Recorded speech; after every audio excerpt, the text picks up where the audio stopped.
Hello friends, good evening to all. एक बार फिर से आप सब लोगों का नर्सिंग एजुकेशन यूट्यूब चैनल के ऊपर हार्दिक स्वागत है। हम पढ़ रहे थे and class series endocrine system part 9 के अंदर कुछ और इंपॉर्टेंट एमसीक्यू की बात करेंगे हम। और कुछ लोग जो है बता रहे हैं कि जून के अंदर नॉर्सेट होने वाला है, एक साल के अंदर 2 बार नॉर्सेट होगा।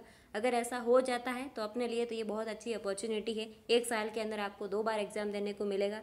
फेलियर से भी घबराने की ज़रूरत नहीं है। जब एक साल के अंदर आपको 2 नॉर्सेट के एग्ज़ाम देने को मिलते हैं तब। अब तक ऐसी कोई जो है ऑफिशियल साइट के ऊपर न्यूज़ नहीं है। अब तक कोई ऐसी ऑफिशियल वेबसाइट के ऊपर न्यूज़ नहीं डाली है कि जून के अंदर नॉर्सेट होने वाला है।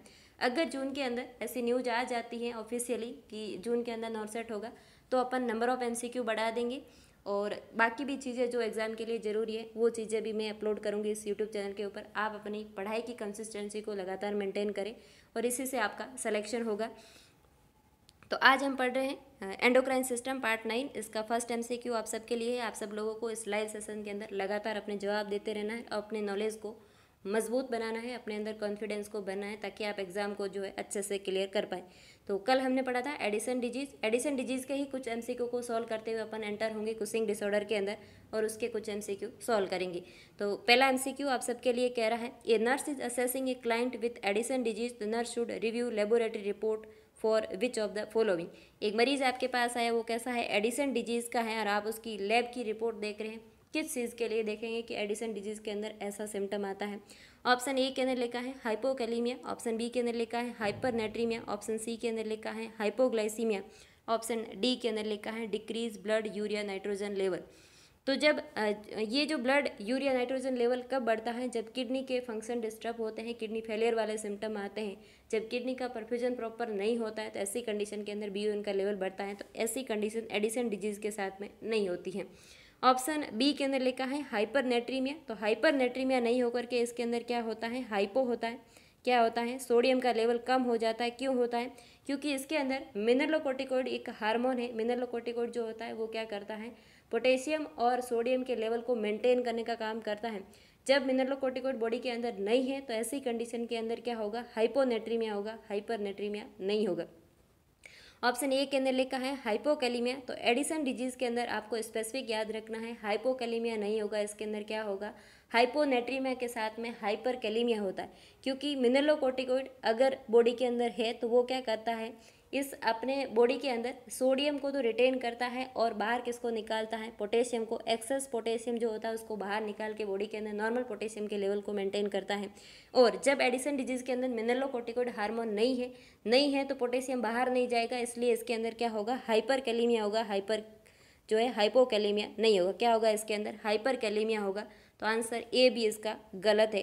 अपन किस चीज़ के लिए मॉनिटर करेंगे, हाइपोग्लाइसीमिया के लिए मॉनिटर करेंगे। इसका लॉजिक क्या है, आप ध्यान से सुनना कि जब भी एडिसन डिजीज़ होती है, जब आपकी बॉडी के अंदर ग्लूकोकोर्टिकोइड और मिनरलोकोर्टिकोइड नहीं है, तो ऐसी कंडीशन के अंदर हिपैटिक ग्लूकोनियोजेनेसिस इनहिबिट हो जाता है और टिश्यू के अंदर क्या हो जाता है, ग्लूकोज का रीअपटेक बढ़ जाता है। टिश्यूज जो होते हैं बॉडी के, उसका तो ग्लूकोज का कंजप्शन बढ़ जाता है, लेकिन हिपेटिक जहाँ पे लीवर के अंदर ग्लूकोनियोजेनेसिस की जो प्रोसेस होती है, ग्लूकोज बनने की जो प्रोसेस होती है, वो इनहिबिट हो जाती है। तो ऐसी कंडीशन के अंदर मरीज हाइपोग्लाइसीमिया के अंदर जा सकता है।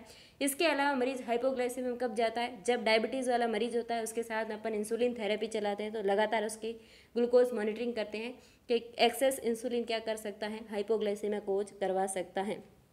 तो हाइपोग्लाइसीमिया मरीज के अंदर क्यों होगा, क्योंकि ग्लूकोकोर्टिकोइड और मिनरलोकोर्टिकोइड जब बॉडी के अंदर नहीं है तो हिपेटिक ग्लूकोनियोजेनेसिस इनहिबिट हो जाता है, टिश्यू का जो ग्लूकोज कंजप्शन है वो बढ़ जाता है। ऐसी कंडीशन में मरीज हाइपोग्लाइसीमिया में जा सकता है।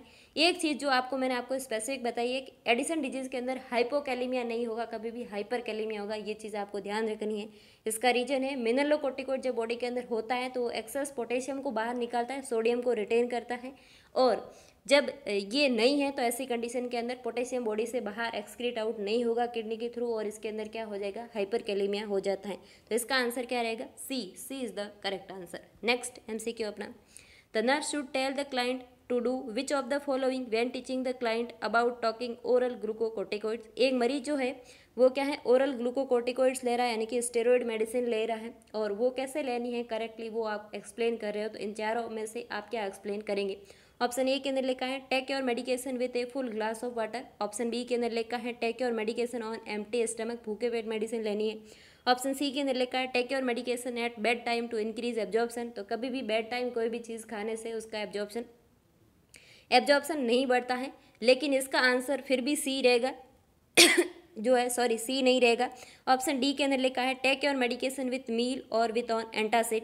तो जो है बेड टाइम आप अगर पानी भी पीते हो तो उसका बेटर एब्जॉर्प्शन नहीं होता है, क्योंकि नाइट में जब आप सोते हो तो आपकी बॉडी क्या रहती है, रेस्ट के अंदर रहती है, तब किसी भी चीज़ का एब्जॉर्प्शन प्रॉपर नहीं होता है। इसीलिए जो आपका खाने का पैटर्न होता है उसके अंदर नॉर्मली जो एक हेल्थी एडल्ट को क्या एडवाइस की जाती है कि आप सुबह का जो खाना होता है वो भारी खाएं, लेकिन रात का खाना जो है बहुत हल्का खाना खाना चाहिए, क्योंकि वो आपकी बॉडी के अंदर कोई काम नहीं आता है।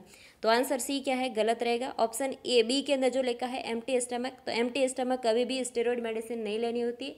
एम्प्टी स्टमक अगर आप स्टेरॉइड मेडिसिन लेते हो तो ये एक जीआई डिस्टर्बेंस करती है बहुत ज़्यादा, आपके अंदर नोजिया, वॉमिटिंग और इस तरह की कंडीशन डेवलप करवा सकती है। ये जीआई इरिटेंट ड्रग होती है। दूसरा ऑप्शन ए के अंदर जो लिखा है फुल ग्लास ऑफ वाटर का इसके साथ में कोई कनेक्शन नहीं है, आप आधी ग्लास के साथ लो या पूरे ग्लास के साथ लो, वो उससे कोई मतलब नहीं है। लेकिन आपको क्या करना है, जब आप कोई स्टेरॉइड ले रहे हो तो एंटासिड के साथ में लो, या आप खाने के साथ में लो, या खाना खाने के बाद में लो, ताकि क्या है आपका जीआई इरिटेशन को आप प्रिवेंट कर सको। स्टेरॉइड मेडिसिन कैसी होती है, ये जीआई डिस्टर्बेंट करती हैं, इसीलिए इसको विथ मील या एंटासिड के साथ में लेना होता है। तो इसका आंसर क्या रहेगा, D. D is the correct answer. Next MCQ अपना, which of the following is the best indicator for determining what ever a client with Addison disease is receiving the correct amount of glucocorticoid replacement. आप जो है एक मरीज जो है किसका है, एडिसन डिजीज़ का है, और आप कौन से सिम्टम को, कौन सी चीज़ को देख के ये बता सकते हो कि मरीज जो है ग्लूकोकोर्टिकोइड की जो करेक्ट डोज है वो रिप्लेसमेंट ले रहा है। ऑप्शन ए के अंदर स्किन टर्गर को देख के बता दोगे, option B temperature, option C thirst, option D daily weight. जब भी कोई मरीज स्टेरॉइड लेता है तो उसके साथ में आप सबको पता है हम किस चीज़ की मॉनिटरिंग करते हैं, वेट का मॉनिटर करते हैं। Option D is the correct answer. अगर आपने एडिसन डिजीज़ का, नॉर्मली पेशेंट ज़्यादा एडमिट नहीं होता है, लेकिन जो मरीज़ नेफ्रोटिक सिंड्रोम के होते हैं, हॉस्पिटल के अंदर आप कहीं सेटअप में काम कर रहे हो और नेफ्रोटिक सिंड्रोम के बहुत सारे बच्चे एडमिट होते हैं हॉस्पिटल के अंदर, और उनके अंदर हम स्टेरॉइड देते हैं ताकि प्रोटीन यूरिया को अपन प्रिवेंट कर सके, और उसके बाद में उसके साथ में लगातार मॉनिटरिंग किसकी करते हैं, वेट की करते हैं। इसीलिए जब भी कोई मरीज़ स्टेरॉइड मेडिसिन लेता है तो उसको एक तो खाने के साथ में देना है मेडिसिन, दूसरा उसके साथ में आपको हर दिन क्या मेज़र करना है, उसका वेट असेसमेंट करना है। तो इसका आंसर क्या रहेगा, D. D is the correct answer. यही आपकी नर्सिंग प्रायोरिटी होती है। Next MCQ, which of the following is a priority outcome for the client with Addison disease. Priority outcome क्या रहेगा जो मरीज एडिसन डिजीज का है उसके साथ में। ऑप्शन ए कह रहा है maintenance of medication compliance, option B के अंदर avoidance of normal activities with stress, option C के अंदर लिखा है adherence to a 2 gram sodium diet, option D के अंदर लिखा है prevention of hypertension episode. Addison disease के अंदर कभी भी हाइपरटेंशन नहीं होता है, क्या होता है, हाइपोटेंशन होता है। और ऑप्शन सी के अंदर लिखा है एडेरेंस ऑफ 2 ग्राम सोडियम डाइट। तो 2 ग्राम तो बहुत कम है, मरीज़ के अंदर हाइपोनेट्रीमिया रहता है, लेकिन ये आपका प्रायोरिटी असेसमेंट या प्रायोरिटी आउटकम नहीं है। ऑप्शन बी के अंदर लिखा है avoidance of normal activity with stress. ये स्ट्रेस को अवॉइड, मैंने आपको कल बताया था 100% स्ट्रेस को आपकी डेली लाइफ के अंदर से रिमूव करना इम्पॉसिबल है, लेकिन उसका बेस्ट मैनेजमेंट कैसे किया जा सकता है, जैसे म्यूजिकल थेरेपी आप ले रहे हो, जैसा हमने कल के एमसीक्यू में पढ़ा था, तो पूरा ही रिमूव करना अपना पॉसिबल नहीं होता है। ऑप्शन ए के अंदर जो लिखा है ये इसका बिल्कुल करेक्ट आंसर है कि मेंटेनेंस ऑफ मेडिकेशन कॉम्प्लायंस बहुत ज़रूरी है। मरीज जो है ग्लूकोकोर्टिकोइड जो ले रहा है उसकी करेक्ट डोज उसकी बॉडी के अंदर जाना बेहद ज़रूरी है। उस मरीज़ को आपको समझाना है कि अपनी मर्जी से घर जाके कभी भी स्टेरॉइड को डायरेक्टली बंद नहीं करना होता है। नॉर्मली डॉक्टर भी जब स्टेरॉइड को बंद करता है तो कैसे करता है, धीरे धीरे करके उसको टैप करता है। मान लो पहले आप दिन में 3 बार ले रहे थे तो 5 दिन आप 3 बार लो, उसके बाद 5 दिन आप 2 बार लो, फिर 5 दिन 1 बार लो, ऐसे करके बंद करता है। कभी भी सडन स्टेरॉइड को बंद नहीं किया जाता है। अगर सडन जो है स्टेरॉइड को बंद कर दे तो बॉडी के अंदर क्राइसिस हो सकता है, इसीलिए सडन स्टेरॉइड डॉक्टर भी बंद नहीं करता है। मरीज़ को आपको समझाना है कि अगर आप प्रेग्नेंट हो तो आपको डोज बढ़ानी है, अगर आपकी बॉडी फिजियोलॉजिकल स्ट्रेस में जाती है तो आपको डोज बढ़ानी है। अगर आपने डॉक्टर ने नहीं बोला है और अपने घर पे जाके सीधे ही मेडिसिन बंद कर देते हो तो ऐसा आपको नहीं करना। अगर आप ऐसा करेंगे तो आपकी बॉडी के अंदर एडिशन क्राइसिस हो जाएगा। तो मेडिकेशन कॉम्प्लायंस जो है आपका प्रायोरिटी आउटकम, प्रायोरिटी मैनेजमेंट बनता है। तो इसका आंसर क्या है, A is the correct answer. Next MCQ अपना, the nurse should teach the client with Addison disease that the adverse effect of bronze colored his skin is thought to be caused by which of the following। एक मरीज है जिसके अंदर Addison disease है, उसका adverse effect आ रहा है, bronze colour की स्किन हो रही है, और ये क्यों हो रही है ऐसा आपसे पूछा जा रहा है। ऑप्शन ए कह रहा है hypersensitivity to sun exposure. तो एडिसन डिजीज वाला जो ग्लूकोकोर्टिकोइड ले रहा है तो इसकी जो है सन एक्सपोजर के साथ में हाइपर सेंसिटिविटी नहीं रहती है। ऑप्शन बी के अंदर लिखा है इंक्रीज सीरम बिलिरुबिन लेवल। तो बिलिरुबिन लेवल कौन सी बीमारी के अंदर बढ़ता है, जो बीमारी जॉन्डिस जिसके नाम से अपन पढ़ते हैं, इसके अंदर स्किन का कलर जो है ब्रॉन्ज कलर का नहीं होकर के कैसा होता है, येलो कलर का होता है। तो इसका आंसर बी भी नहीं बनेगा। ऑप्शन सी के अंदर लिखा है adverse effect of glucocorticoid therapy. तो जब एमसीक्यू के अंदर ही एडवर्स इफेक्ट अपने को पूछा गया है तो ये इसका जवाब कैसे हो सकता है कि ग्लूकोकोर्टिकोइड का एडवर्स इफेक्ट है, तो ये भी इसका जवाब नहीं होगा। इसका जवाब क्या है, D. D is the correct answer. ये क्या है, increase the secretion of ACTH। जब इंक्रीज द एसिड जो है एडिनोकोर्टिकोट्रोफिक हार्मोन का रिलीज ज़्यादा होता है तो ऐसी कंडीशन के अंदर मेलानोसाइट जो स्टिमुलेटिंग हार्मोन है उसका एक्सेस प्रोडक्शन होता है, और उसकी वजह से अपनी बॉडी की जो पेरीफ्री है वहाँ पे हाइपर पिगमेंटेशन होता है। डिस्टल पोर्शन जो होती है एक्सट्रीमिटी का, वहाँ पे हाइपर पिगमेंटेशन होता है और वो कैसा दिखता है, ब्रॉन्ज कलर का दिखता है। तो ये क्या है, ग्लूकोकोर्टिकोइड थेरेपी का एडवर्स इफेक्ट है। इसकी वजह से ACTH ज़्यादा बनता है, और ACTH को रेस्पॉन्ड करने के लिए मेलानोसाइट स्टिमुलेटिंग हार्मोन बनता है, और वो क्या करवाता है, डिस्टल एक्सट्रीमिटी के अंदर जो है ब्रॉन्ज कलर की स्किन करवा देता है। तो ये इसका क्या है, एडवर्स इफेक्ट है। किसकी वजह से हो रहा है, ज़्यादा ACTH बनने की वजह से हो रहा है। तो इसका आंसर क्या रहेगा, D. D is the correct answer.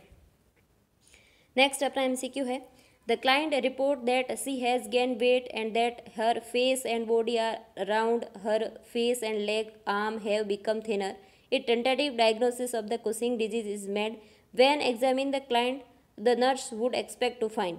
एक मरीज़ के अंदर टेंटेटिव डायग्नोसिस क्या बना है, कुशिंग डिजीज़ का बना है। उसका फेस और लेग के अंदर क्या है, जो है पफीनेस आ रही है, और उसकी एक्सट्रीमिटी आर्म कैसे हैं, थिनर हो रहे हैं, और उसके अंदर डायग्नोसिस क्या बना है, कुशिंग डिजीज़ बना है। और नर्स क्या एक्सपेक्ट फाइंड करेगी, इसके अंदर क्या फाइंडिंग देखेगी, ये आपसे पूछा जा रहा है। ऑप्शन ए के अंदर लिखा है ऑर्थोस्टेटिक हाइपोटेंशन होगा। ऑप्शन बी के अंदर लिखा है muscles hypertrophy in the extremity. Option C के अंदर लिखा है bruises area on the skin. Option D के अंदर लिखा है डिक्रीज बॉडी हेयर। तो बॉडी हेयर डिक्रीज नहीं होता है, मरीज़ के अंदर क्या होता है, बॉडी के हेयर तो बढ़ जाते हैं, लेकिन जो सर के बाल होते हैं वो कैसे हो जाते हैं, थिन हो जाते हैं। ऑप्शन जो बी के अंदर लिखा है muscles hypertrophy in the extremity. तो एक्सट्रीमिटी तो इस मरीज़ की कैसी होती है, थिन, लेकिन सेंट्रल में क्या रहती है, ओबेसिटी। इसके अलावा इसके अंदर क्या देखा जाता है, बफेलो हम, यानी कि अपनी जो बैक है, गर्दन के पीछे का जो एरिया है, यहाँ पे फैट डिपॉजिट होती है। इसके अलावा सेंटर के अंदर ओबेसिटी रहती है। इसका रीजन होता है वाटर का रिटेंशन, सोडियम का रिटेंशन होने की वजह से सेंट्रल ओबेसिटी। और कैसी रहती है, जो है एरिया जो है स्किन का, जो अपना बैक का एरिया है, नेक के बैक का एरिया, इसके अंदर क्या है, फैट डिपॉजिट होती है, इसलिए इसको अपन बोलते हैं बफेलो हम। सेंट्रल ओबेसिटी, मून अपीयरेंस रहता है, मून लाइक फेस दिखता है उसका। ऐसे सिम्टम देखने को मिलते हैं कुशिंग डिसऑर्डर के अंदर। और कुशिंग डिसऑर्डर के अंदर क्या होता है, ग्लूकोकोर्टिकोइड और मिनरलोकोर्टिकोइड एक्सेस लेवल के अंदर होते हैं। तो मसल्स की जो है एक्सट्रीमिटी की कैसी होती है, थिन रहती है, हाइपरट्रोफी नहीं होती है।